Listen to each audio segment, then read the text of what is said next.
Quelle heure? Mais je vais essayer.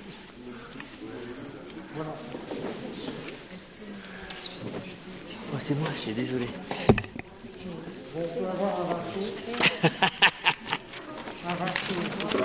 Ce serait bien. Je peux me passer juste le livre de son. Ça y est, vous êtes enregistré.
Bonsoir à tous. Donc merci beaucoup d'être présents ce soir pour notre première table ronde sur l'assurance inclusive. Donc cet événement est organisé dans le cadre de la semaine de la finance solidaire. Donc événement grand public est organisé par FAIRE Finansol pour faire de la mobilisation de la société civile sur les questions de finances solidaires, d'épargne solidaire et voilà de mobiliser les Français autour de cette question. Donc on est très très fiers d'être un des événements partenaires de la finance solidaire. Je tiens à remercier tout particulièrement l'ENAS et le CNAM qui nous ont hébergés aujourd'hui pour cette table ronde. Également un grand merci aux intervenants que je vais vous présenter tout à l'heure. Alors pour commencer, je vous propose d'avoir un petit mot sur Entrepreneurs de la Cité.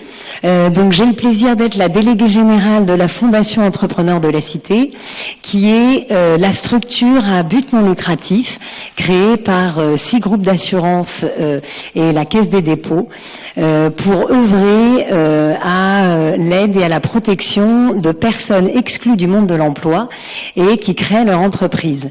Donc Entrepreneurs de la Cité a été le pionnier de l'implantation de la micro-assurance en France, concept que certains d'entre vous connaissent certainement et donc qui a été inventé par le prix Nobel Yunus.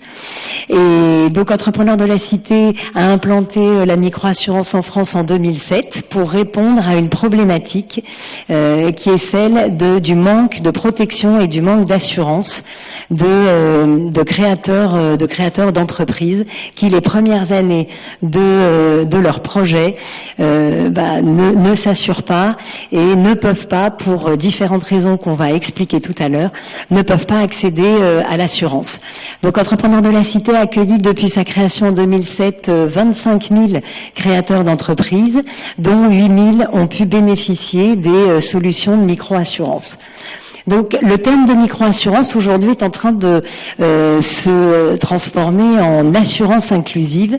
Alors pourquoi la micro-assurance, effectivement, elle a déjà tous les éléments constitutifs de l'assurance inclusive, puisque la micro-assurance essaye de dépasser les frontières naturelles de l'assurance et elle essaye de faire en sorte que les garanties et la protection assurantielle soient accessibles à tous, quel que soit le pouvoir d'achat dont ils disposent, quel que soit le type d'entreprise qu'ils vont créer et quels que soient les problèmes de santé qu'ils peuvent avoir.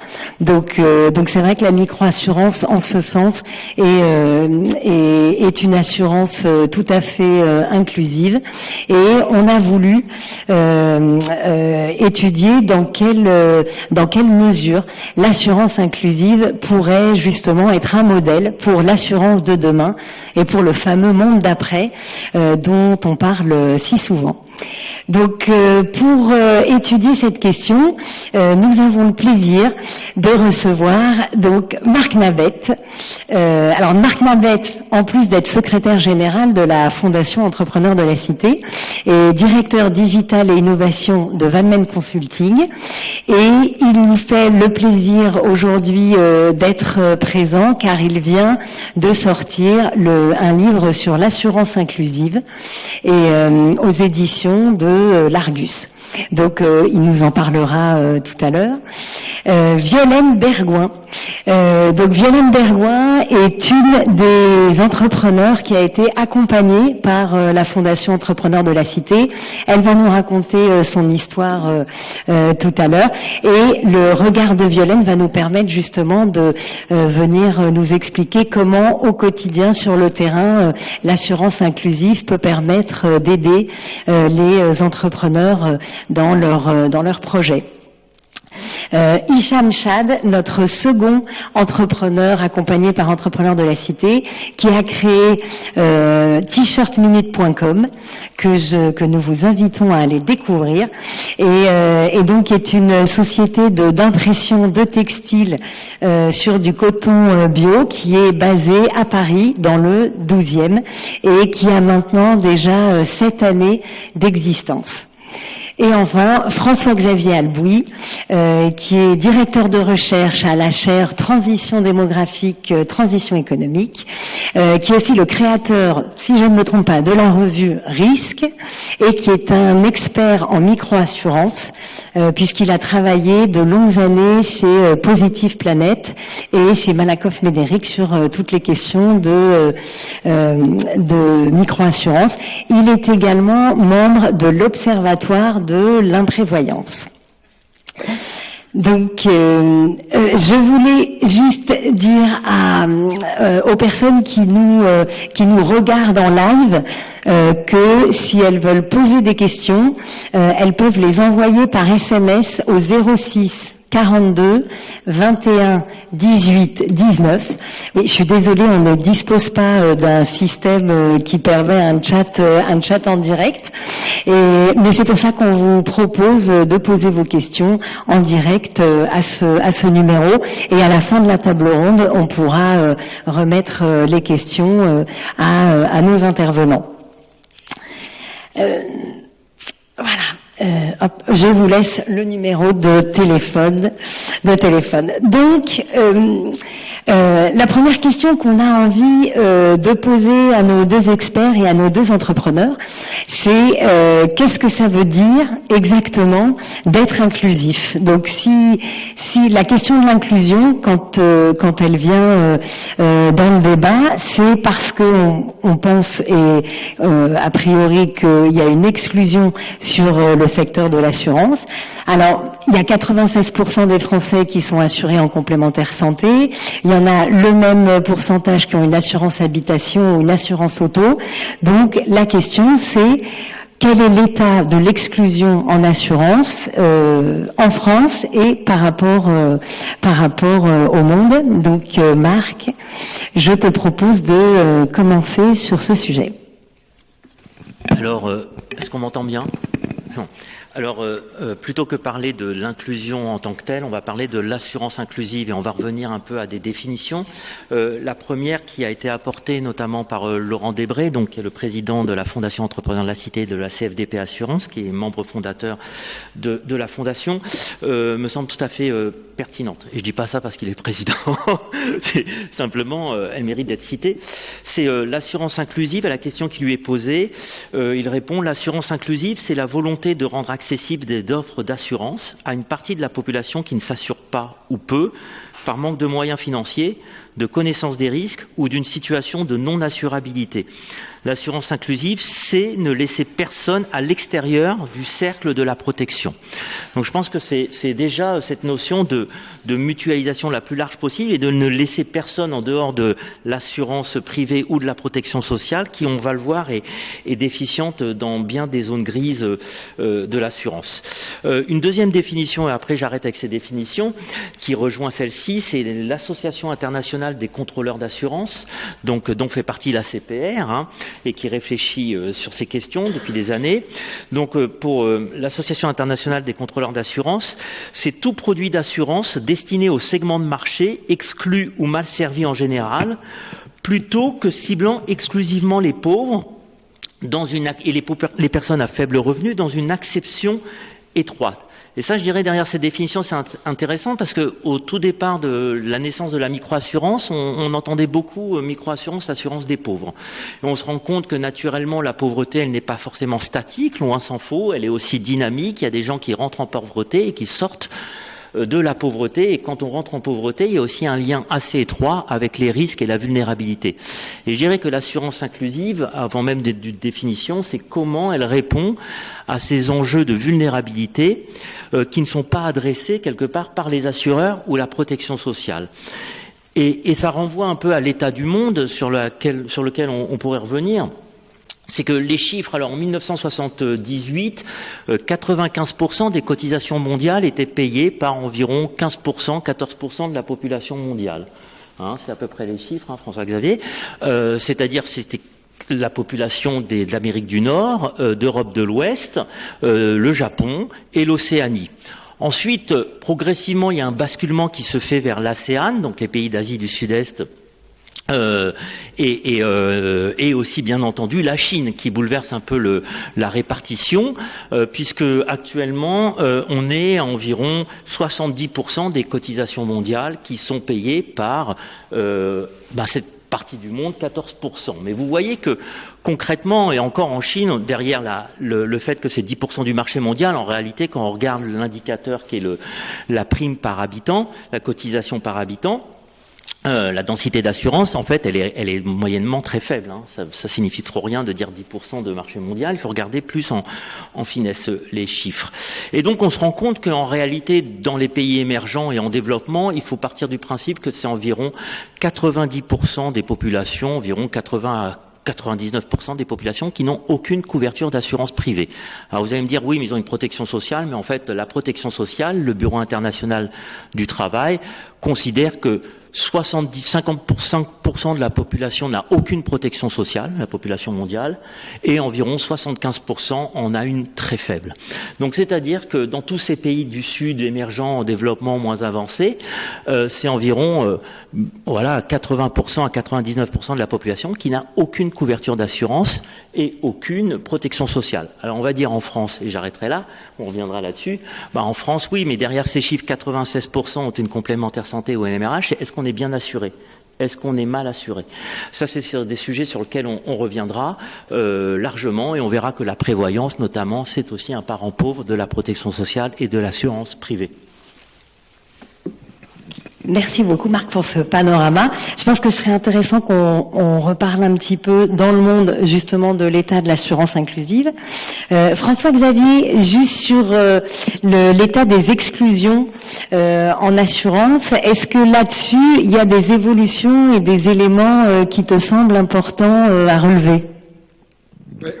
J'ai pas grand-chose à rajouter après ce qu'a dit Marc, parce que c'était à la fois concis, brillant, et ça capture l'essentiel du sujet. Et j'en profite pour recommander chaudement, et le mot est bien choisi, chaudement la lecture de son livre dans les plus brefs délais, qui est à la fois très précis et très riche, et aussi avec beaucoup de comptes rendus de terrain qui sont. Il est très agréable à lire, ce livre, pour un livre sur l'assurance, c'est un compliment extraordinaire.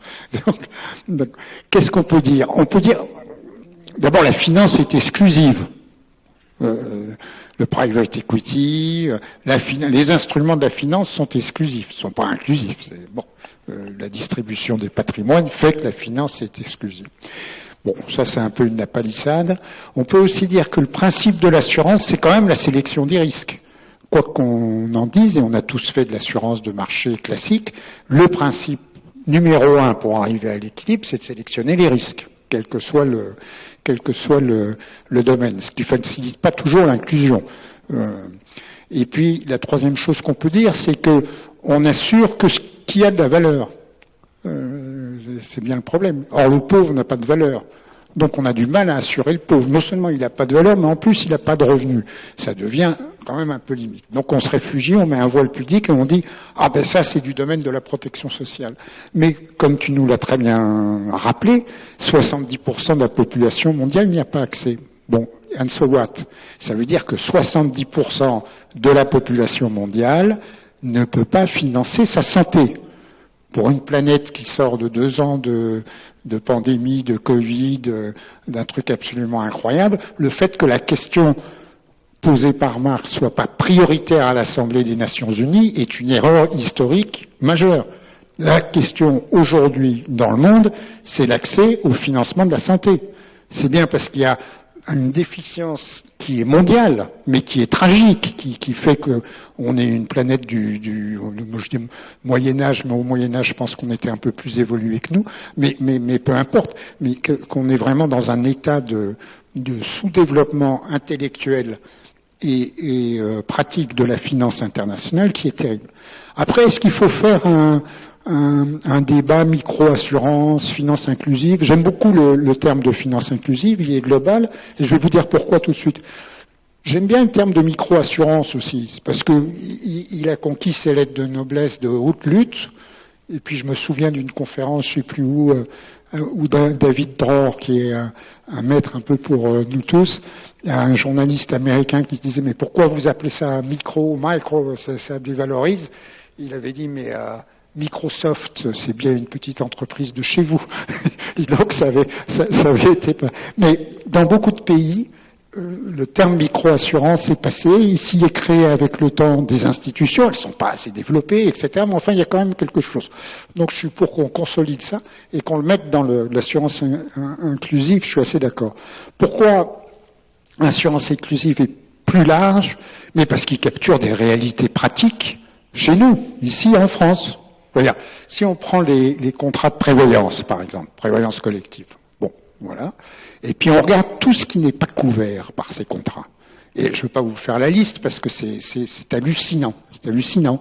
Vous êtes un cadre, je ne parle pas d'un salarié, d'un cadre dans une entreprise, vous êtes licencié à 55 ans, vous avez une portabilité théorique qui dure 2 ans, et vous faites à 58 ans, vous n'avez pas retrouvé de travail, et vous faites un AVC, votre famille n'a rien.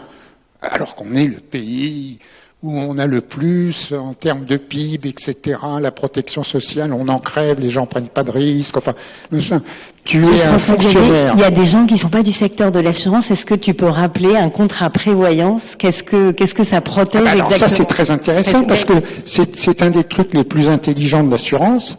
Ça date d'avant le Conseil national de la résistance, ça date de la fin du 19e et des différents mouvements solidaristes, et personne ne sait ce que ça veut dire. C'est-à-dire que même dans les compagnies d'assurance, si on demande aux salariés, mais vous êtes couverts en prévoyance, ils font une tête longue comme ça. Ça couvre en fait les décès, l'incapacité et l'invalidité. Donc c'est pas très bien compliqué. Mais imagine, tu es fonctionnaire. Tu as un accident, jeune fonctionnaire, tu as réussi le concours, cadre A de la fonction publique, tu as un accident de scooter 3 ans après ton concours. Tu vas toucher ta rémunération, ton traitement, jusqu'à la retraite, comme si tu avais travaillé normalement, ce qui est formidable, ce qui est quand même terrible. Le jour où tu es en retraite, tu vas avoir une retraite qui est calculée sur les 3 ans où tu as travaillé. Évidemment, tu n'as pas de retraite. Les fonctionnaires, qui sont des nantis, hyper protégés, etc. et tout ça. Alors, un autre exemple qui est frappant, c'est celui d'un enfant handicapé. Avoir un enfant handicapé, pour une famille, c'est un cas de ruine. C'est évidemment une douleur morale qui est infinie, mais c'est un cas de ruine financière absolue, puisqu'il faut s'occuper de son revenu pendant ses études, sa durée de travail et sa retraite. Donc, la famille entière est piégée par ça. Les couvertures sont misérabilistes. Bon. Et qu'est-ce qu'on est? On est dans une illusion de protection. Et c'est intéressant parce que il n'y a pas que l'exclusion des pauvres parce qu'ils sont pauvres ou qu'ils sont étrangers ou que sais-je, etc. Il y a aussi dans nos comportements. Et on est dans une illusion de protection qui tient au fait qu'on pense qu'il y aura toujours la sécurité sociale, mais qui donne très peu. D'abord parce qu'elle ne peut pas donner beaucoup, puis qu'ensuite, par habitude, elle donne très peu. Et voilà. Et on pense toujours que l'épargne financière qu'on a, le peu d'épargne, ça nous aidera à passer le cap. Mais par rapport au coût que représente pour une famille un gosse handicapé ou un AVC d'un père de famille qui, dans le schéma traditionnel, gagne, etc. Il y a très peu de gens qui ont l'épargne financière pour résoudre ça. Donc il y a beaucoup de boulot. Beaucoup de boulot. 80% de la population mondiale qui n'a pas accès au financement de la santé, qui pose un léger problème dans la période où on est et qui va en poser de plus en plus et qui évidemment pose tous les problèmes de migration, etc. Enfin, c'est tout ce qu'on sait, quoi. Enfin, voilà. Et puis, par ailleurs, même dans des pays supposés vernis, extrêmement riches, etc. Ben, il y a au fil du temps des biais de comportement qui font que finalement, on ne s'assure pas contre les risques faibles de catastrophes majeures. Un peu par superstition. On ne veut pas s'assurer contre des probabilités très faibles, mais de catastrophes majeures. Et on rechigne à mutualiser le plus largement possible.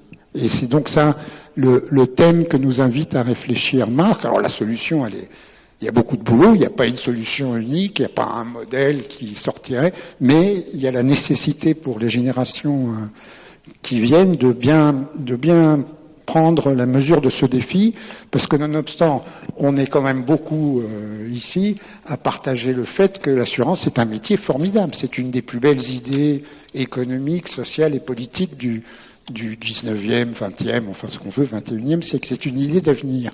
Mais il y a énormément de choses. Et c'est pour ça que j'ai le plaisir d'être avec vous ce soir pour défendre l'excellent ouvrage pour Noël, une réduction avec un t-shirt et une bûche.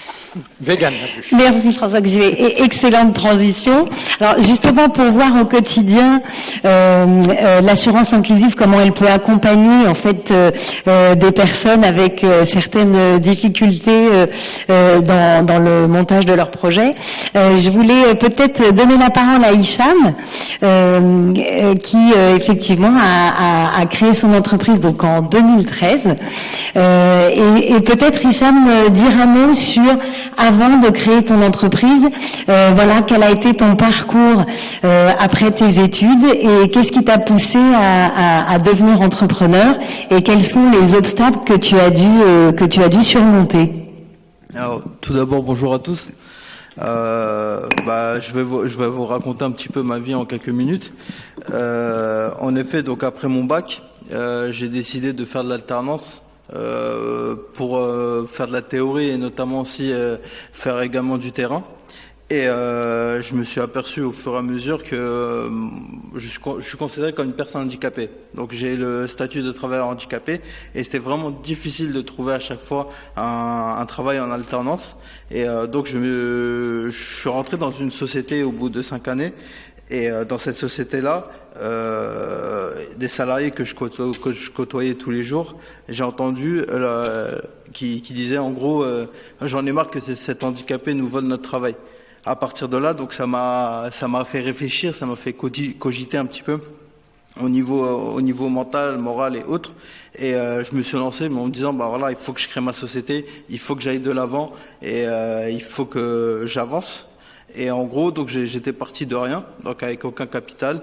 Je me suis dirigé vers la GFIP. Je sais pas si vous connaissez, c'est une structure qui gère un petit peu les travailleurs handicapés, qui eux m'ont dirigé vers donc Entrepreneurs de la Cité, à qui aujourd'hui on travaille en étant tout partenaire. Et donc j'ai décidé de créer t-shirt1000.com.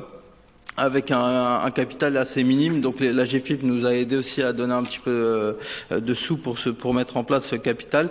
Les difficultés étaient très simples, c'est que fallait concevoir un projet, un business plan, même si j'avais de la théorie et du terrain, c'est compliqué quand même de créer un business plan par rapport à ça. On a eu de l'aide vraiment de Entrepreneurs de la Cité sur plein de choses, alors que de base ils sont liés à l'assurance, mais ils nous ont aidé aussi à concevoir ce projet-là.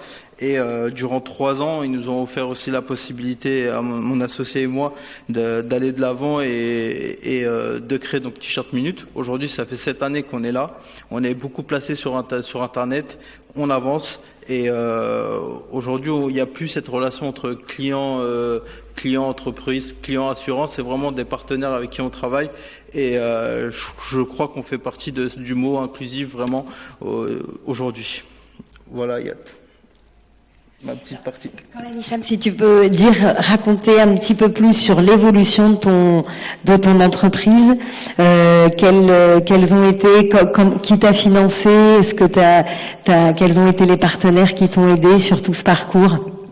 Alors en fait, qui m'a financé, comme je l'ai dit tout à l'heure, c'est la GFIP. Nous ont donné une partie des sous qui permettait de rentrer ça dans les capitaux et d'avancer. Après, Entrepreneurs de la Cité, eux, nous ont suivis.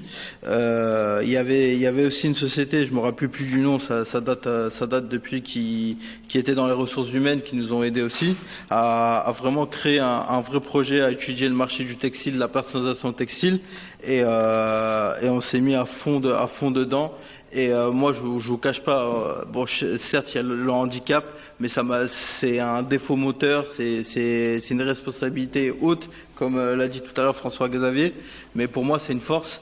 Et aujourd'hui, c'est pourquoi aujourd'hui je suis là pour m'exprimer et pour vous dire que voilà, malgré un handicap, on peut réussir et on n'est pas exclu de la société malgré tout. Voilà. De rien. Violaine, alors toi Violaine, donc tu as créé un petit peu plus tard, donc en 2017. Alors quel a été ton parcours avant la création? Qu'est-ce qui t'a poussé à créer ton entreprise et comment ça s'est passé au départ? Alors moi je viens d'un milieu complètement différent, donc les beaux-arts, sachant que j'ai pas vécu en France pendant longtemps. Je venais d'Angleterre et oui, mon parcours en fait c'est ma pâtisserie en fait elle est un peu particulière, donc c'est une pâtisserie qui est super saine, très bonne pour la santé, sans cuisson, qu'avec des produits naturels, bio, etc. Donc moi je viens du milieu un peu artiste et healthy. Et j'ai, grâce à un ami qui était entrepreneur aussi, il m'a parlé de l'ADI. C'est comme ça que j'ai fait mon business plan, comme tu disais tout à l'heure. J'avais aucune notion je savais même pas comment utiliser Excel pour tout te dire. Donc, je suis vraiment partie de rien du tout. Après, ça a été une longue démarche. Hein. J'ai fait mon business plan, j'ai fait ma campagne de crowdfunding. Je suis très financement participatif. Je suis en train d'en faire une en ce moment aussi, qui m'a permis de me lancer aussi. Je suis passée par BGE Adil aussi, je sais pas si on en avait parlé, qui m'ont accompagnée encore bien 1 an, je dirais, avec des formations, beaucoup de soutien, même moral des fois, parce que des fois on a du mal à se mettre dans le bain. Après voilà, il y a eu la recherche de local, ça a mis du temps, tout a mis beaucoup de temps en fait avec moi, donc c'était long mais sûr. La nef m'a aidé aussi. Voilà, j'ai eu mes financements assez rapidement. Le local a été dur à trouver, mais une fois que ça s'était lancé, les financements sont faits assez rapidement. Je suis passée par le PIE aussi pour un prêt d'honneur. Donc voilà. Après, il y a eu beaucoup d'aléas. Hein. Il y a eu pratiquement 8 mois de travaux. J'ai eu des soucis avec ma copropriété. J'ai eu des soucis avec les entrepreneurs que j'avais du coup engagés pour faire les travaux. Voilà. Après, c'est vraiment les aléas de tout entrepreneur. On n'est jamais à l'abri de n'importe quoi. Donc, faut avoir les nerfs assez solides. Ouais. Qu'est-ce qui a fait que tu es devenue entrepreneur, Violaine, sur le déclic? Déjà, il n'y avait pas d'offre. Moi, je suis arrivée en 2013 à Paris. J'arrivais d'Angleterre, du coup, du fin fond du Yorkshire, près de Leeds. Enfin, à Leeds, en fait. Près de Manchester, tout ça. Et en arrivant en 2013, en fait, le monde VG, entre guillemets, n'existait pas en France. En tout cas, il y avait très peu d'offres. Il y avait peut-être 2-3 restaurants qui faisaient du vegan et enfin voilà, c'était tout. Et j'avais toujours cette notion de pâtisserie que je voulais faire une fois arrivée à Paris. Donc j'ai travaillé pour différents traiteurs, pour différents restaurants. Je suis venue à Paris pour travailler justement en tant que chef. Donc voilà, c'est vraiment le hasard. Mais voilà, il y a cette fête qu'il y avait pas grand-chose en fin de compte. Mais après maintenant, vous allez voir, Paris a beaucoup changé en quelques années. Il y a de plus en plus de restaurants végétaliens qui ouvrent un peu partout. Enfin, c'est dans l'air du temps en ce moment, donc c'est pour ça. Alors, Marc, pour revenir à notre assurance inclusive, la question que j'aurais à te poser, c'est que aujourd'hui, pour toi, quelles sont les différentes solutions d'assurance inclusive, alors que ce soit dans le monde, faire un comparatif entre ce qui se passe dans le monde et les solutions en France, et selon toi, quelles sont les réussites et peut-être quelles sont les difficultés de cette assurance inclusive? Alors, quels sont les programmes d'assurance inclusive dans le monde? C'est la question. Les exemples. Les exemples, il y en a beaucoup dans le monde. C'est impossible de faire un inventaire puisque déjà on s'entend pas très bien sur ce qui relève de l'assurance inclusive et de ce qui ne relève pas de l'assurance inclusive. Et certains acteurs dans le monde vont dire on fait de l'assurance inclusive et de la microassurance sans en faire réellement puisque c'est plutôt un artifice marketing. Puis d'autres qui n'en font pas ou ne l'affichent pas en fait en ont vraiment conscience parce que on y reviendra. C'est à mon avis surtout une approche terrain qui distingue probablement ce que j'appelle l'assurance inclusive de l'assurance un peu non inclusive, c'est le souci d'aller dans les lieux de vulnérabilité et de ce qu'on pourrait appeler, c'est une revanche de la sociologie et de la géographie sur le côté purement technique et financier. C'est surtout ça, je dirais, c'est l'approche qui est en jeu là-dedans. Donc c'est difficile. Il y a des inventaires qui sont réalisés par des acteurs privés internationaux, le Bureau international du travail à travers ce qu'on appelait le micro-insurance ou ce qu'on appelle toujours le impact insurance maintenant. C'est une entité du Bureau international du travail. On a l'ex-Micro-Insurance Center qui a aussi changé de nom. Donc ils publient régulièrement des inventaires, mais en réalité on n'arrive pas à voir. Par contre, ce que l'on peut regarder au niveau monde, hors France, on reviendra sur la France, c'est que il est plus difficile, plus facile, entre guillemets, en tout cas les projets où j'ai eu plus de possibilités d'agir avec des équipes locales, bien entendu, c'est les équipes qui travaillent en premier lieu, c'était plutôt des assurances quand même en prévoyance. Je m'explique, notamment dans certains pays, les assurances obsèques, par exemple. Dans certains pays comme pas partout, mais dans une partie de la Côte d'Ivoire, dans les Caraïbes, en Haïti, ces assurances obsèques, c'était sous une forme de, je suis désolé pour le terme technique, de temporaire d'essai. C'est une prévoyance d'essai qui fonctionnait. L'assurance santé individuelle est bien sûr beaucoup plus compliquée. Il y a des projets de multirisques professionnels qui sont réalisés, mais c'est vraiment impossible de faire un inventaire. Je suis désolé de répondre à côté, mais c'est là on n'y arrive pas.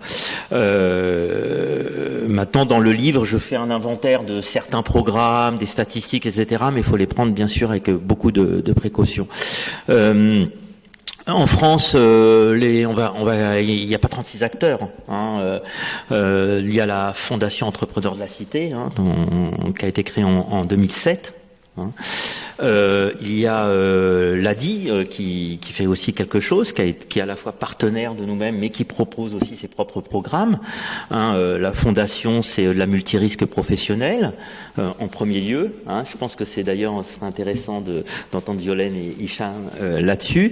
Mais aussi, certains peuvent prendre des produits de prévoyance sous forme d'arrêt de travail, des IJ, et également pour certains de la santé individuelle.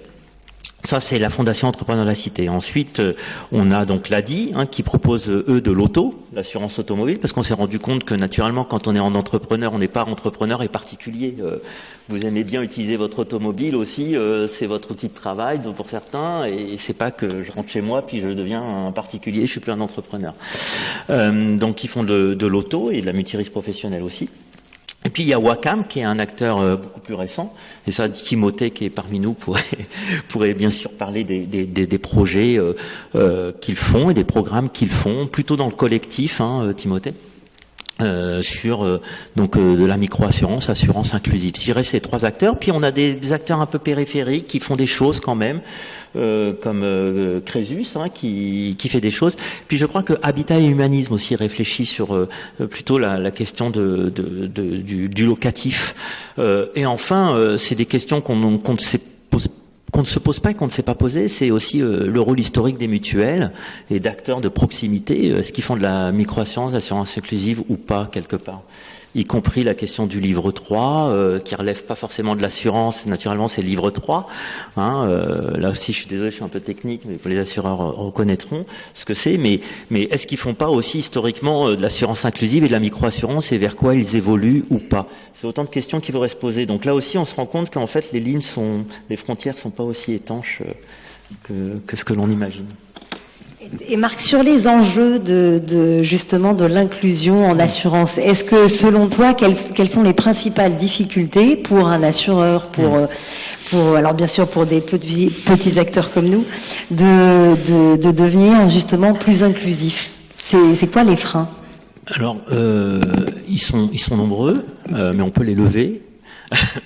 Mais je dirais que le premier, c'est un peu la force et l'inertie des préjugés. C'est qu'on a tendance à se dire on ne peut pas assurer, on ne connaît pas. On le voit ça notamment en France par rapport et là je cite les travaux de quelqu'un qui fait aussi un travail remarquable, qui s'appelle Axel Nsiri, qui a écrit un livre sur Lonely Patient, et qui sort un prochain livre qui s'appelle Happy Patient et qui parle de la difficulté des personnes qui ont des maladies chroniques à s'assurer. Alors pas seulement en assurance emprunteur, mais surtout ce qui est prévoyance.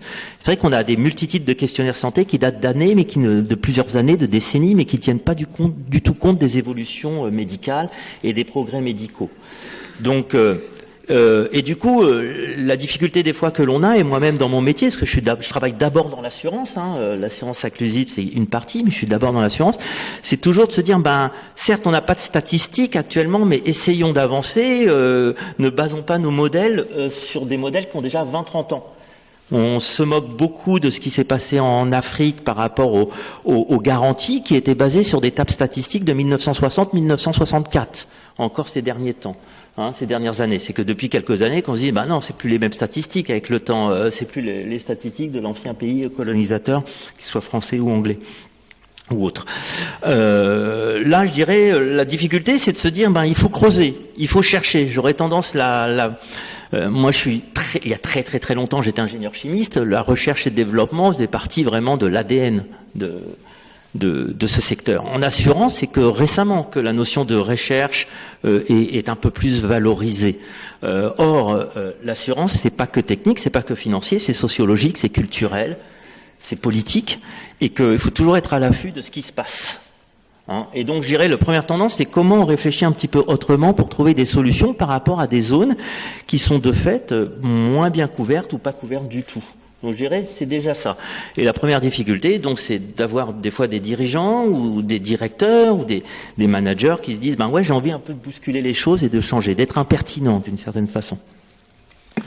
Du coup, alors là, je demanderais peut-être à François-Xavier, tu penses pas, alors François-Xavier, est-ce que être plus inclusif, est-ce que c'est compliqué par rapport à la performance financière qu'on doit avoir? Donc parce que Marc dit effectivement qu'un des premiers enjeux c'est justement qu'il faut plutôt être assez audacieux, c'est ça? Mais est-ce que sans être suicidaire, sans être suicidaire. Mais comment, selon toi, François-Xavier, on peut arriver à allier une performance financière et plus d'inclusion et donc plus de risques? Moi, j'ai tendance à penser que ça relève pas d'un seul opérateur. Enfin, c'est très difficile pour un opérateur aussi munificient soit-il et large d'esprit de se lancer tout seul dans cette aventure. Donc, c'est des cadres de marché qu'il faut mettre en place. Et pour arriver à mettre ces cadres de marché de manière un peu convaincante, il faut regarder ce qu'on perd. Tout à l'heure, je prenais l'exemple de l'imprévoyance en France. On l'a estimé, j'ai estimé à 12 milliards d'euros. Bon, ça peut être un peu plus, un peu moins. 12 milliards d'euros, c'est pas négligeable. C'est quand même à qui ça manque, ces 12 milliards d'euros? En fait, ça manque au secteur du handicap et au secteur médico-social qui vient aider les gens qui ont subi des traumatismes, des accidents, qui ont subi le risque. C'est à eux que ça manque. Alors, on dit, l'État, la sécurité sociale doit faire quelque chose, mais elle arrive toujours après la cavalerie, elle a toujours des recettes qui sont limitées, et sa capacité d'évolution et d'anticipation des risques sont pas forcément bonnes, c'est pas ça qu'on lui demande. Donc ça nous manque.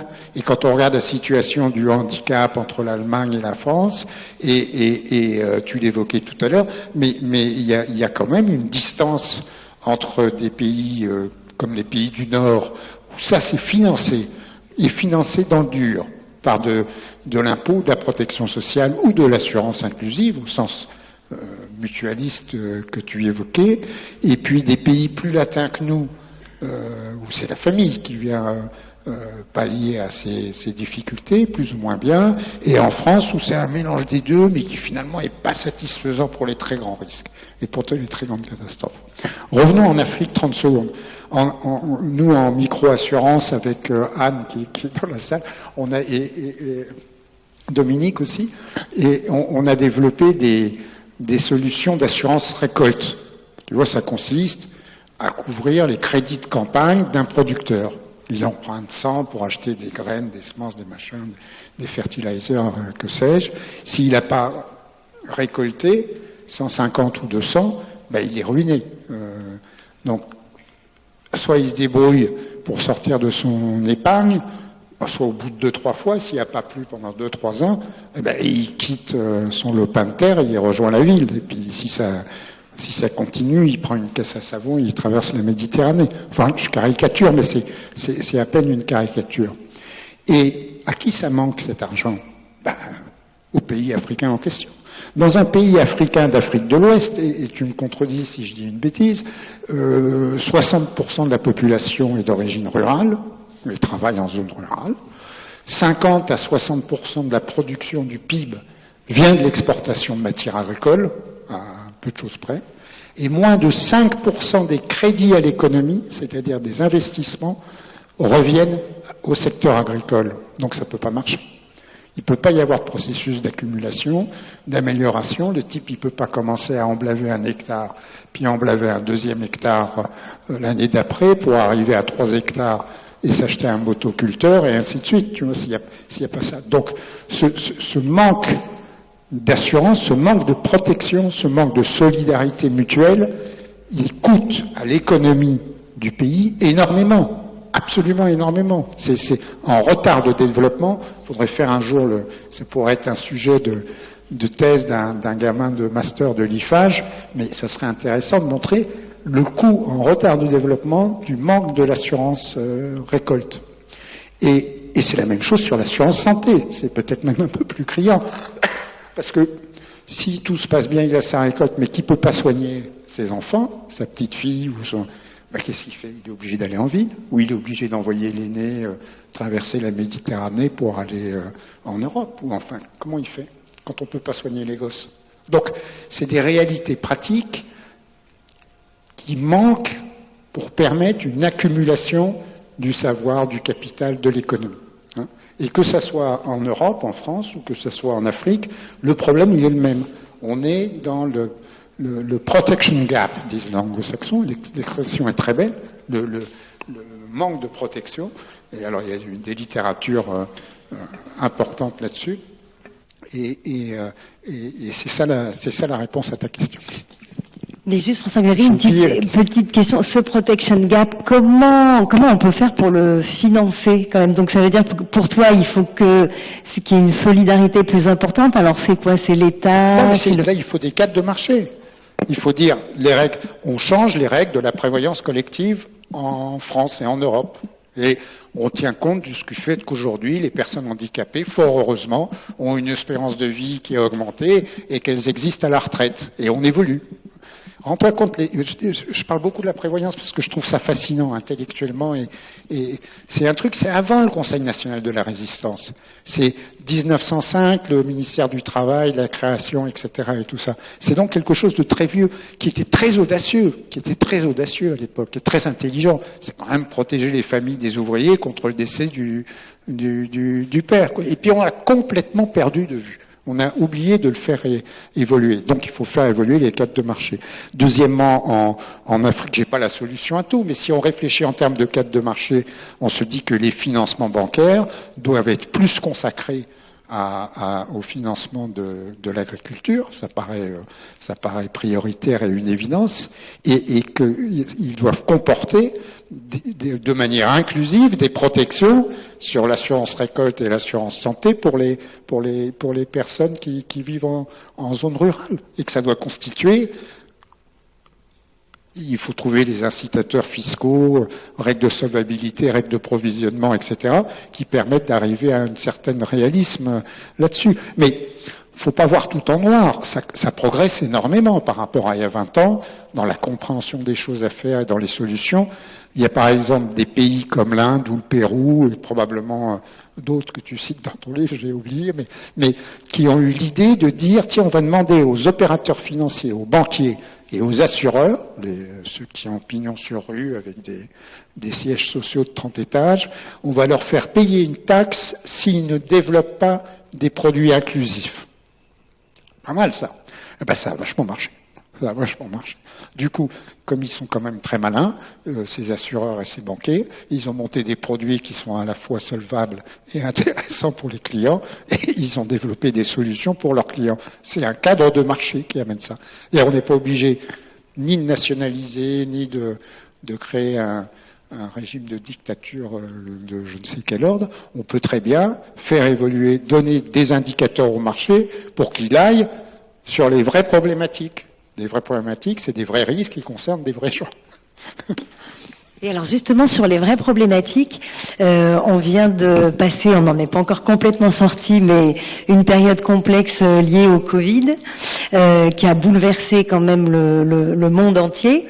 Donc j'aurais bien aimé, juste on a tous chacun notre expérience propre de cette pandémie, mais que Hicham et Violaine nous disent un mot de comment ils ont, qu'est-ce qui s'est passé pendant cette période de Covid pour leur entreprise, comment ils ont réussi à dépasser ce moment et comment ils voient l'avenir et de quoi ils ont besoin dans ce monde post-Covid.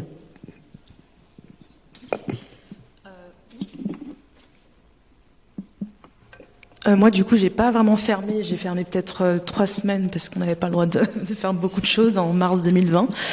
Mais j'ai eu beaucoup de chance d'avoir le fonds de solidarité. J'en ai bénéficié presque 8 mois au moins.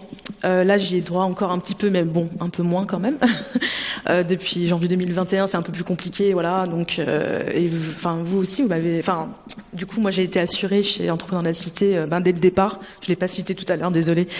Dès lors que j'avais mon local, en fait, j'étais obligée d'avoir une assurance, donc normal pour assurer mon local.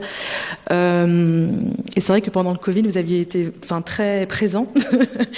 Donc voilà, j'ai eu des aides aussi grâce à vous, par vous. Voilà, j'ai eu pas mal de Ton chiffre chance. d'affaires, il avait beaucoup baissé. Comment ça a évolué C'était un peu compliqué au départ. On avait le droit de pas faire grand chose à part de la livraison. Il y a eu des hauts et des bas en fait. Il y a un moment ça s'est goupillé. En juin 2020, c'était comme si tout était normal. Septembre 2020, après il y a eu le couvre-feu. Il y a eu beaucoup d'aléas quoi. C'était assez compliqué. Donc c'était les montagnes russes. Mais ouais, on a tenu le coup. Voilà, moi je suis en train là de revoir mon offre. Tu disais que 2021 avait été presque plus dur pour ton entreprise. Le revers. Le coup c'était un peu compliqué à partir de, je dirais mars 2021. Je crois qu'il y avait pas mal de gens qui n'avaient plus trop le moral, surtout les restaurateurs. C'était un peu compliqué. Tu pouvais pas avoir de terrasse. Il y avait rien. Juin 2021, la vie a repris. Donc ça, c'était cool. Mais là, je suis en train de revoir mon offre, justement, parce que ça m'a permis quand même cette année-là, l'année 2020, l'année 2021 également, m'a permis de me remettre en question aussi, de penser, qu'est-ce que je peux faire pour élargir l'offre, toucher plus de clients, etc. Donc c'était une bonne remise en question aussi pour moi. Donc en même temps, ça nous a fait du bien en fait. Mais on s'est accroché quoi. Ça n'a pas été évident tous les jours. Merci Violette. Et toi Hicham, par rapport au Covid, comment ça s'est passé? Est-ce que vous avez fermé? Est-ce que vous avez eu des aides? Comment ça s'est passé? Alors nous, quand le président a annoncé qu'il y avait le premier confinement, on avait énormément de commandes qui suivaient. Donc là, c'était problématique parce que le chiffre d'affaires devait tomber quoi qu'il arrive. Et donc les clients étaient compréhensibles, donc on pouvait pas suivre les commandes parce qu'on devait fermer. Donc en 2020, donc le premier confinement, le deuxième confinement, on n'avait pas beaucoup de travail, il y avait pas beaucoup de flux au niveau internet, donc sur notre site web, ni en boutique, pas beaucoup d'appels, ni rien. Donc les gens avaient beaucoup de choses à penser qu'à faire des t-shirts. Et en gros, donc ça nous a permis de nous centrer sur les offres également comme toi. Les offres qu'on proposait, donc on a fait beaucoup de maquettes, on a fait des nouveaux designs, on s'est amélioré sur le site web, on a mis des sécurités, on s'est vraiment mis à fond dessus parce que on n'avait pas le temps en fait, on gérait énormément de commandes, donc sur ça on a mis énormément de ressources et aussi donc grâce à l'État et au fonds de solidarité, ça nous a permis de garder le stade et de continuer à avoir de la trésorerie. On a également pris le PGE. Même si on avait entre guillemets des sous, ça nous a permis d'avoir de la trésorerie. On était prévoyant, on s'est dit au cas où, donc voilà, on connaît pas ce virus.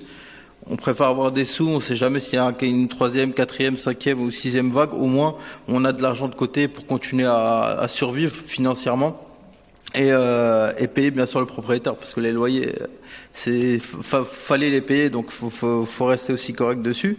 Et voilà. Après, il fallait mettre en valeur aussi les restrictions sanitaires au niveau du lieu, au niveau du local. Fallait vraiment restructurer le local pour que les gens viennent, mais qui viennent pas par 10, mais par 2 ou 3 lorsqu'on était ouvert après le confinement.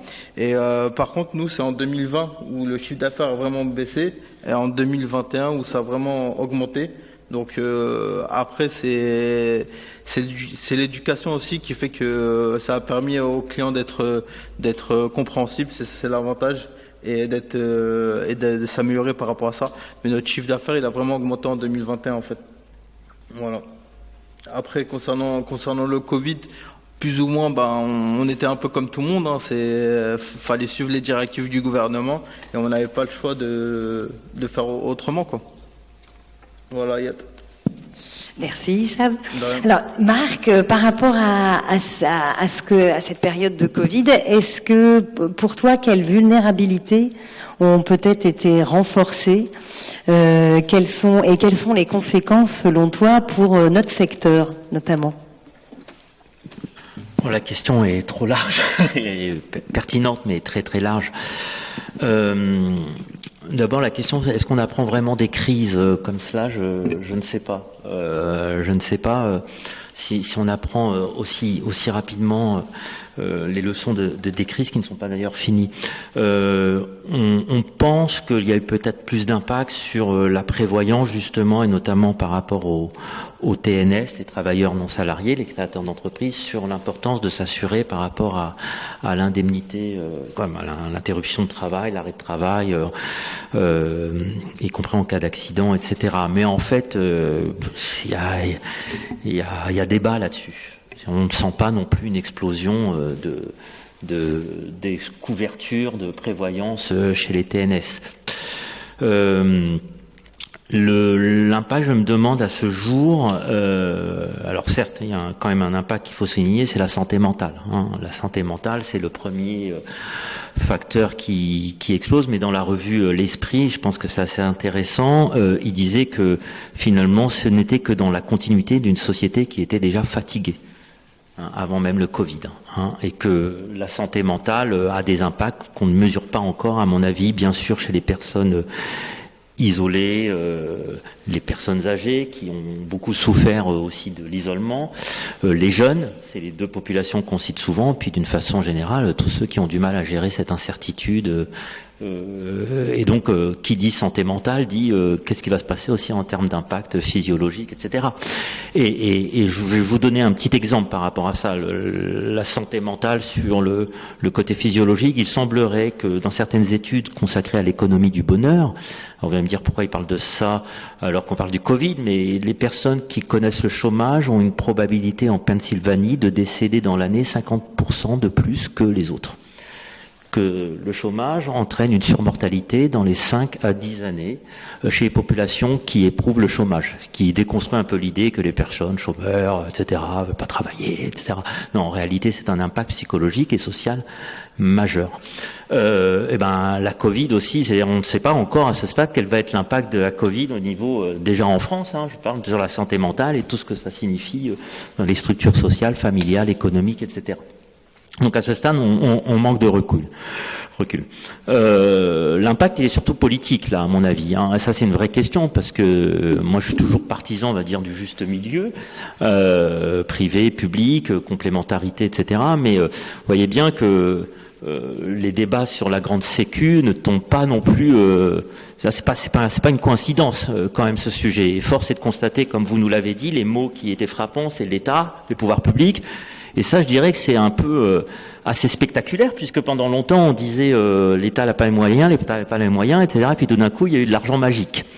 Et que ce qui est ressorti, c'est quelque part, les pouvoirs publics ont une puissance assurantielle, couverture et de protection peut-être plus importante que les acteurs du privé. Bien sûr, il y a beaucoup de biais derrière ça. C'est pas aussi simple, c'est même grossier. Mais je dirais l'impact, il est plutôt surtout politique. dans ce qui se passe au niveau de l'assurance. Donc en termes économiques, pour l'instant, et en termes de souscription de contrat, il n'y a pas de révolution. Si, peut-être, on va dire, une accélération des projets dans le digital. Ça, c'est ce que j'ai pu voir, ça côté interne. C'est plus de projets, là aussi. C'est ce qui était inimaginable est devenu possible. Ce qui était impossible est devenu possible en quelque temps. J'ai pu voir des acteurs, des clients à nous qui refusaient le télétravail avant le Covid, qui n'avaient pas de budget sur tel sujet. Tous n'avaient pas la téléconsultation, etc. Puis tout d'un coup, en un temps record, les plus hostiles sont devenus des partisans.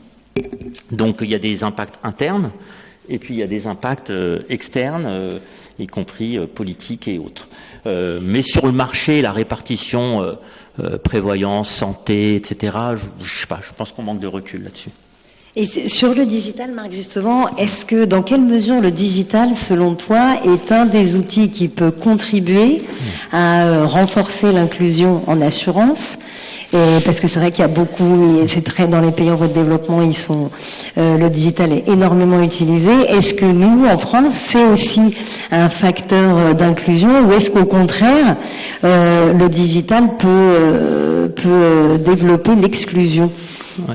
Alors déjà dans les pays en développement, attention, le digital n'est pas non, il y a encore un écart très important dans les pays dits du Sud. C'est pas parce qu'il y a du digital à droite à gauche et qu'on utilise le mobile que les choses se font facilement par digital. Il y a plein d'endroits où le coût de l'information dans les pays du Sud du digital peut être très élevé.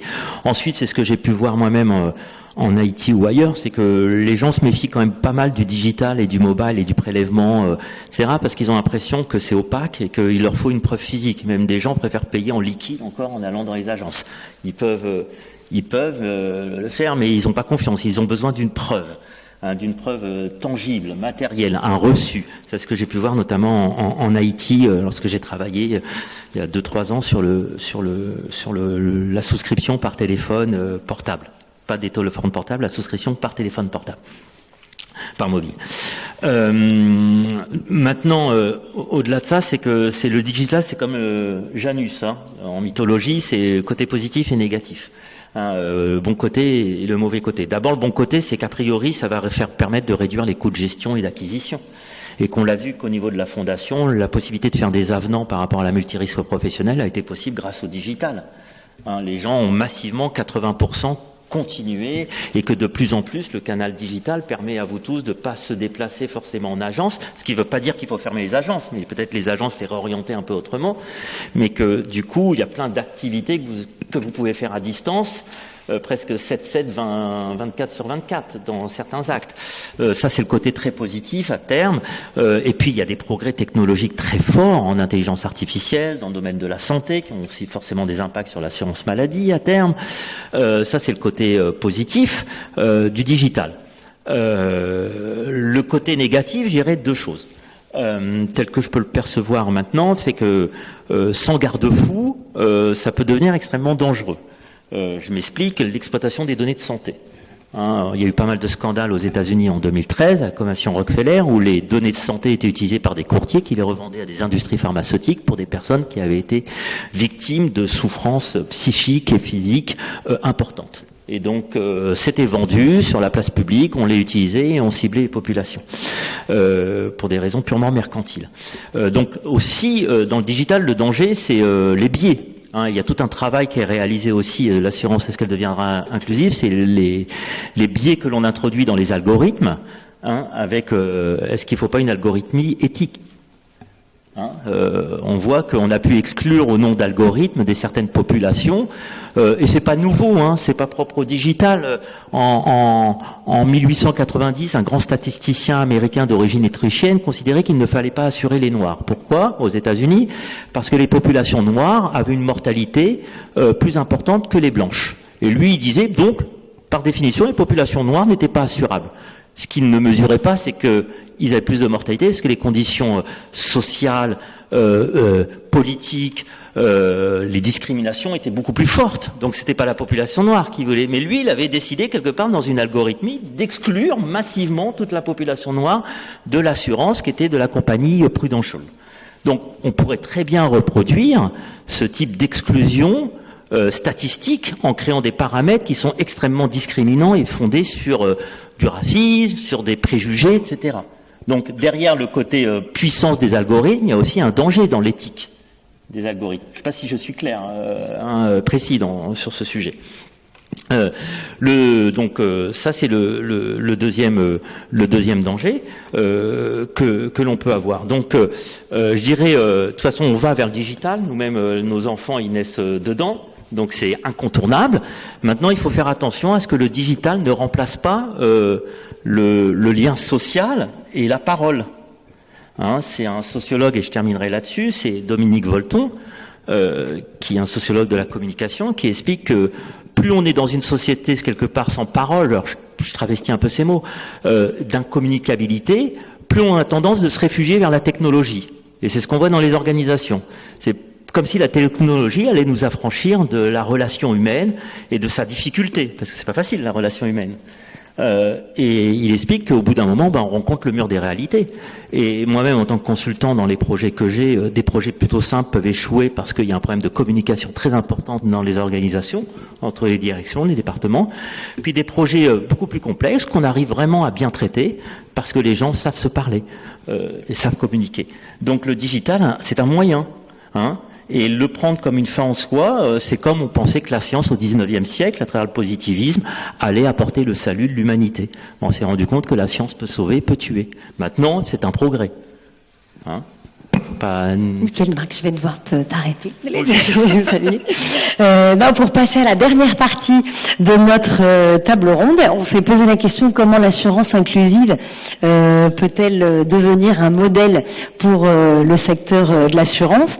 Alors, moi je trouve qu'il faut donner les bonnes nouvelles de notre société. On voit que le secteur financier se pose de plus en plus de questions, fait de plus en plus d'efforts pour être plus inclusif, pour être plus responsable, etc.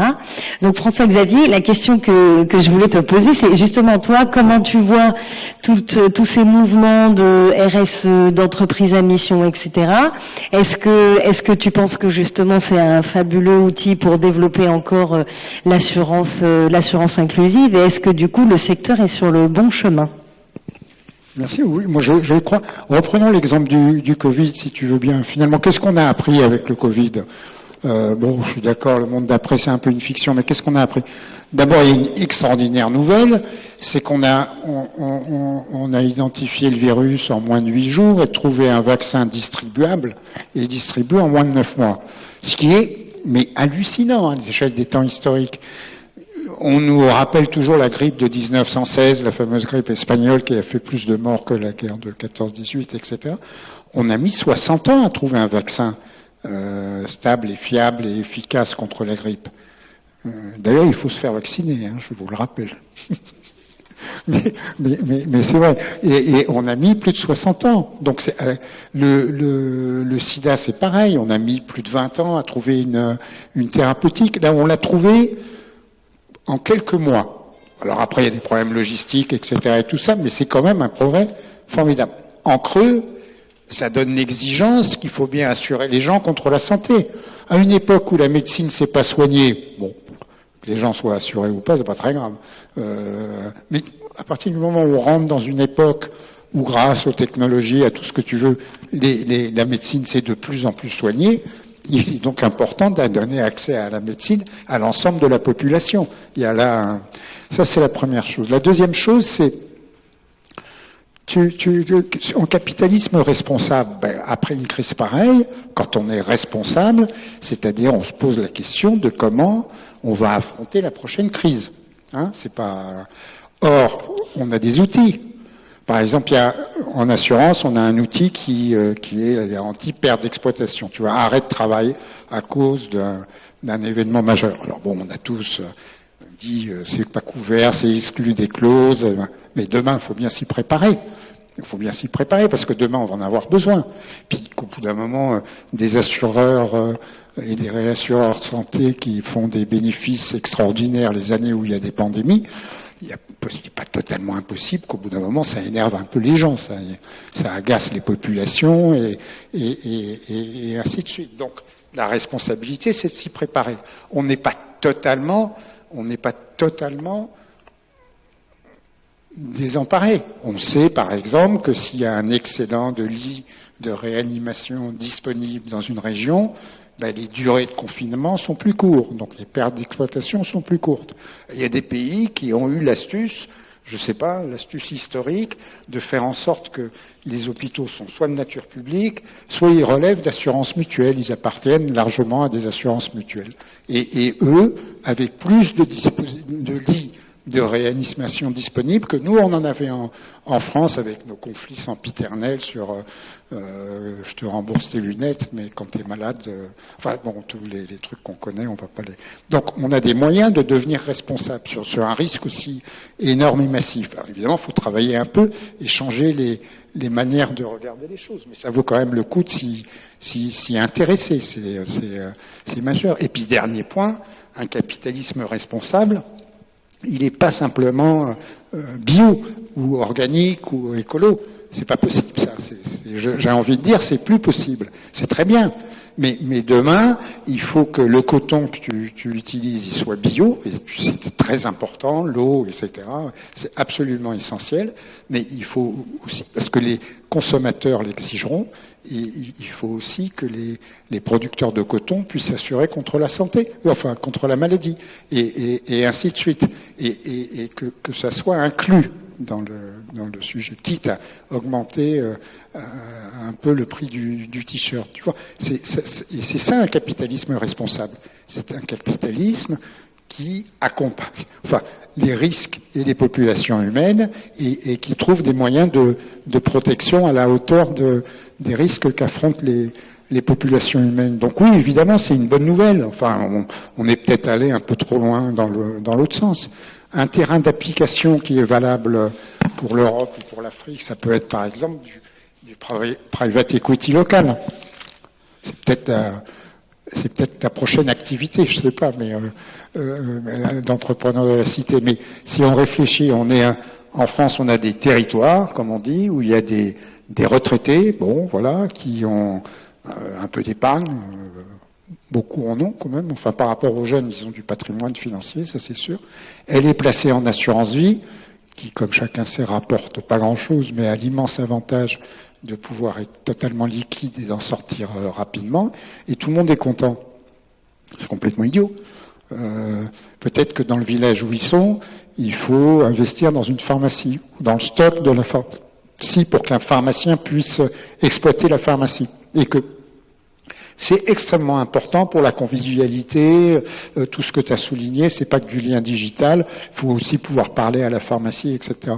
Et si tu mets 4-5 retraités qui consacrent un peu de leur patrimoine à financer ce stock avec des produits de private equity locaux et qui permettent de redonner un peu d'activité dans le village ou dans le territoire qui est un peu en déshérence, eh ben, tu crées énormément de valeur. Un peu comme on disait tout à l'heure pour l'assurance, tu crées énormément de valeur. Donc oui, le fait de s'intéresser, quand on dit responsable, c'est s'intéresser au social et à l'environnemental. Moi, je considère que c'est quand même une bonne nouvelle, même s'il y a beaucoup de green bashing, beaucoup de positions un peu exagérées, quoi. Tu vois, je fais le bien pour faire le bien, etc. Mais c'est quelque chose de très important parce que on ne survivra pas à l'absence d'une certaine responsabilité du capitalisme. Ça, c'est clair. On n'y survivra pas. Et je pense qu'aujourd'hui, les jeunes en sont assez convaincus. Enfin, si j'ai bien compris le livre de Marx, c'est un peu ça qu'on comprend. C'est un jeune, en fait. Ça se voit pas comme ça, mais c'est parce qu'il travaille beaucoup. Et juste François-Xavier et Marc pour terminer, est-ce que il y a beaucoup d'assureurs aujourd'hui qui sont dans une démarche plus inclusive. Alors pour ceux qui n'y sont pas encore, quels seraient les arguments, les 3 arguments à leur donner? Qu'est-ce que vous aimeriez leur dire? Alors, il y en aurait plein, mais in fine, ils peuvent être vite battus en brèche. C'est-à-dire, pourquoi je dis ça, c'est que on pourrait dire, c'est d'abord un magnifique laboratoire d'innovation sociale et économique, et c'est à terme aussi la preuve et la démonstration que les assureurs se remettent au cœur de la cité. d'une façon générale.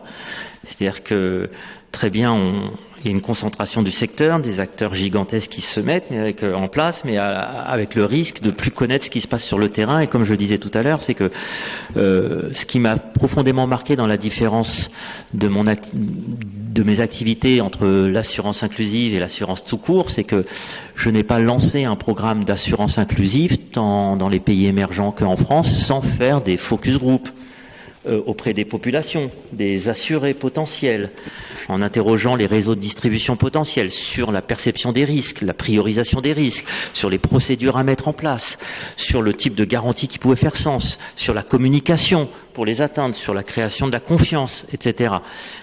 C'est-à-dire, c'était impensable de développer un programme d'assurance sans d'abord commencer par une approche terrain. C'était impensable. En France, on l'a fait avec la fondation, mais on était très seul finalement. Et dans mes missions de marketing de l'assurance, ça a été très très long. C'est que récemment que je peux enfin faire ce travail, parce qu'il y a la directive distribution assurance qui oblige les assureurs à justifier la création d'un produit et de justifier dans le cadre d'un pilote pourquoi il est nécessaire de le rectifier. Et donc ça fait depuis 1 an et demi que je peux enfin appliquer cette méthodologie sur l'assurance. Donc, je dirais, on pourrait évoquer tout ça. Puis la question politique, effectivement. Mais enfin, in fine, pour conclure, ce serait plutôt le côté, finalement, c'est une initiative un peu de personnelle. C'est est-ce qu'on a envie ou pas de s'intéresser à des zones de vulnérabilité, d'être à la fois un agent économique et à la fois un citoyen en même temps, sans tout d'un coup changer de chemise comme ça, de façon un peu schizophrénique. Donc ça rejoint un peu la question du capitalisme responsable. Le mot de la fin pour toi, François-Xavier? Le mot de la fin, je ne me permettrai pas, mais j'ai envie de leur non, ce dire... sera Hicham et Violaine, mais C'est Violaine et Hicham, je crois qu'ils peuvent donner le mot de la fin. Mais la chose que j'aurais envie de dire à un assureur sceptique, et c'est très simple, c'est arrête de regarder l'arbre qui cache la forêt. Tu t'intéresses à un taux de pénétration sur un micro-marché, pour le terme est choisi, un petit marché où tu as 50 compétiteurs et tu cherches à faire un demi-point de moins, etc. Alors que tu as devant toi une forêt de risques à couvrir et à solvabiliser. Et ce métier, si tout ce qu'on a dit ce soir est vrai, devrait multiplier son chiffre d'affaires par un facteur, je sais pas, 10 puissance 3 dans les années qui viennent. À cause de tout ce qu'on a dit ce soir. Donc arrête de regarder l'arbre qui cache la forêt. Et Violaine et Hicham, donc par rapport au capitalisme responsable, vous avez tous les deux créé votre entreprise dans cette philosophie-là. Pourquoi et qu'est-ce que ça vous apporte? Déjà d'avoir un business entièrement dédié au végétal, ça, voilà, déjà question éthique, on est pas mal. Après c'est purement personnel, hein, c'est voilà une envie de faire découvrir une nouvelle façon de manger, de se nourrir, tout ça. La question du bien-être aussi qui est importante. On parlait de santé mentale tout à l'heure. Moi je pense que tout est lié, nourriture, santé physique et mentale. Donc ça c'est vraiment ce qui me poussait moi personnellement à faire ce projet-là. Donc.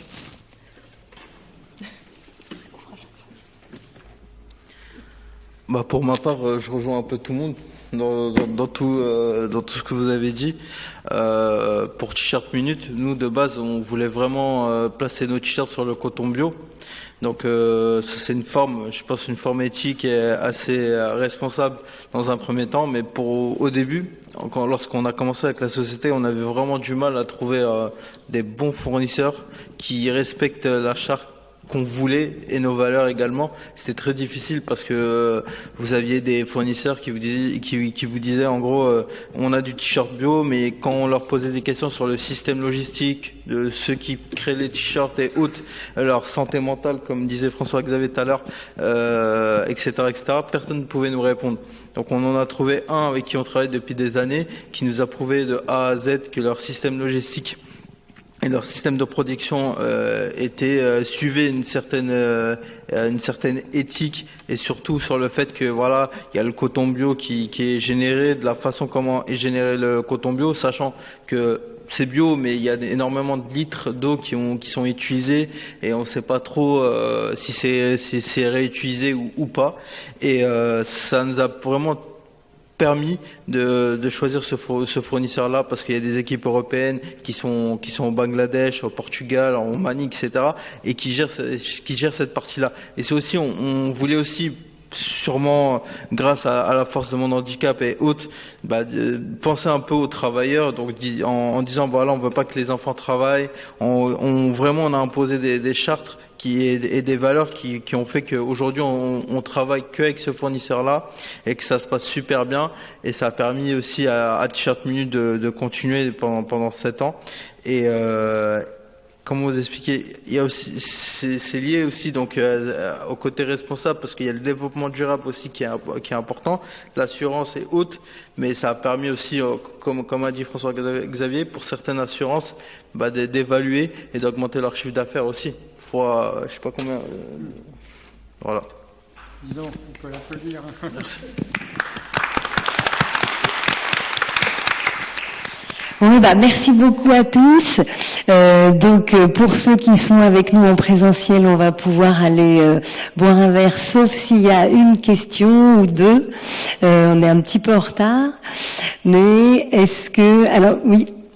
Hop.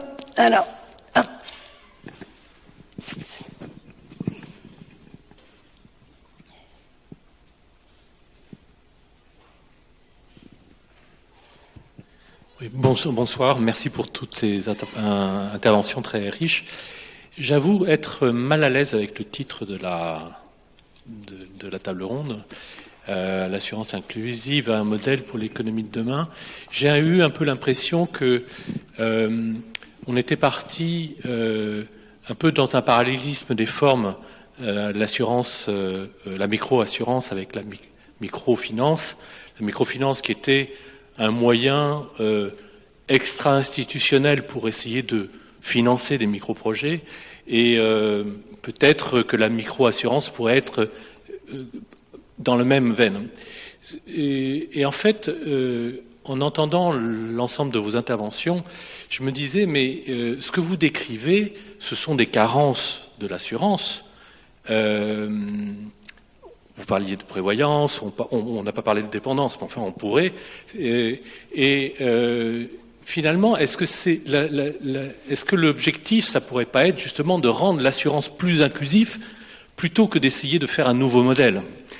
Et moi, c'est plutôt tout ce que vous avez décrit étaient des excellentes pistes pour insérer de nouvelles populations. Mais il y a des secteurs, je pense aux ateliers d'insertion qui ont de l'assurance, prévoyance. Je pense ateliers et chantiers d'insertion qui ont de la prévoyance. On pense aux ESAT qui ont de la prévoyance. Donc il y a des secteurs qui ont trouvé leur solution, et probablement qu'il faut continuer à chercher, peut-être en incitant un peu, par le gouvernement peut-être, d'explorer de nouveaux secteurs. Il me semble quand même qu'il y a au moins 2 ou 3 problèmes fondamentaux qui ne sont pas résolus, ou on part à l'inverse. En France, l'assurance de personnes est extrêmement liée à la collective, c'est-à-dire à l'approche collective et à l'emploi, au statut d'emploi. Et le seul moyen qu'on a trouvé, alors déjà le seul moyen pour généraliser la santé, ça a été de généraliser aux salariés. Et puis pour aller un peu plus loin, on a créé la CMU, mais finalement on voit bien que les TNS ne sont pas dedans, les créateurs d'entreprises ne sont pas dedans, et probablement que c'est l'un des problèmes, c'est le problème d'interlocuteurs. Quand on est avec les salariés, il y a des interlocuteurs, patronaux, syndicaux, donc il y a des structures pour arriver à faire évoluer les choses. Les branches sont très imaginatives. En dehors du secteur salarié, on manque d'interlocuteurs. Et c'est peut-être ça l'un des problèmes. Et est-ce que donc, pour rendre l'assurance plus inclusive, est-ce qu'il ne faudrait pas arriver à trouver les voies de sortir de cette vision extrêmement monomaniaque du salariat pour regarder d'autres façons qui ne soient pas forcément des façons étatiques, transverses, tout le monde pareil, etc. Ça, c'est le premier problème. Deuxième problème, on est dans une tendance de démutualisation absolue. lorsqu'on regarde la façon dont les branches, l'évolution de l'assurance, alors je parle de l'assurance de personnes actuellement, mais la façon dont on a l'évolution et la poussée de certains organismes ou de certains acteurs pour rendre l'assurance de plus en plus capitalistique, je pense qu'on ne va pas dans le bon sens, il me semble. Comment ? Votre première question, vous avez raison, il faut lire le livre de Marc. Il y a en creux les solutions à la question que vous posez qui est très pertinente. C'est vrai qu'on bute en France sur une identification protection sociale travail, qui a toutes les raisons et la légitimité historique derrière, mais qui a pour des tas de raisons évidentes et de sociologie, comme vous le mentionnez, a besoin d'évoluer et très rapidement. Et donc, il faut ouvrir un peu les cadres, trouver des solutions originales et s'ouvrir un peu à des différences. Et c'est là que son livre est passionnant. Sur le deuxième, je suis pas du tout convaincu de ça. On sort de 2 ans de confinement avec un financement public extraordinaire, une mobilisation de tous les acteurs, quelle que soit la hiérarchie sociale, etc. Je trouve qu'au contraire, on a peut-être, c'est fragile, peut-être, je suis d'accord, devant les égoïsmes, etc. C'est sûrement fragile, mais on a quand même montré, on a fait montre qu'une société était capable de solidarité et de générosité collective devant une catastrophe. Et ça me semble être plutôt un acquis qui est derrière nous, sur lequel il faut surfer pour demain, et dans le sens que tu indiquais, exactement dans le sens que tu indiquais. Donc là, c'était mon 3e point, effectivement, qui est l'équilibre entre pour répondre aux difficultés de la vie ou aux incidents, aux accidents, il y a l'assurance, il y a l'action de l'État et puis le financement par l'État. Et ce dont vous avez parlé, là, les actions liées au Covid, c'est pas l'assurance qui agit, c'est l'État, c'est les acteurs, voilà. Mais on n'est pas sur l'assurance. Donc c'est aussi la question de l'équilibre dans chaque pays à trouver entre l'assurance. Tout à fait. On peut penser que la Covid-19, c'est les États qui ont agi parce qu'il y a eu un effet de sidération et de surprise, mais que la Covid-25 ou 26 ou les différents successeurs, ça sera évidemment des systèmes de marché qui permettront, et on a intérêt à ce que ces systèmes de marché, ils soient inclusifs et pas réservés à une catégorie qui est la seule à pouvoir se protéger. Et c'est ça le sens de notre, c'est en gros ça le sens de notre propos. C'est pas plus, voilà. Il paraît qu'il y a un cocktail dans un truc avec une cheminée où ils servent des grogues. Avec du chauffage. Bon, je crois que non, c'est bon. C'est tout bon. Écoutez, merci beaucoup. Juste avant de partir, je vous invite donc à aller goûter les pâtisseries de Violaine au 44 rue du Chemin Vert ou sur lespetitespâtisseries.com et d'aller acheter les t-shirts de Hicham sur t-shirtminute.com ou au rue de Charenton, c'est ça? Et pour les assureurs qui ne nous connaissent pas encore bien, nous vous invitons évidemment à rejoindre la communauté entrepreneur de la Cité. On est à votre disposition pour construire ensemble justement l'assurance inclusive de demain et de nouvelles solutions. Merci encore pour votre présence et à très bientôt. Au revoir.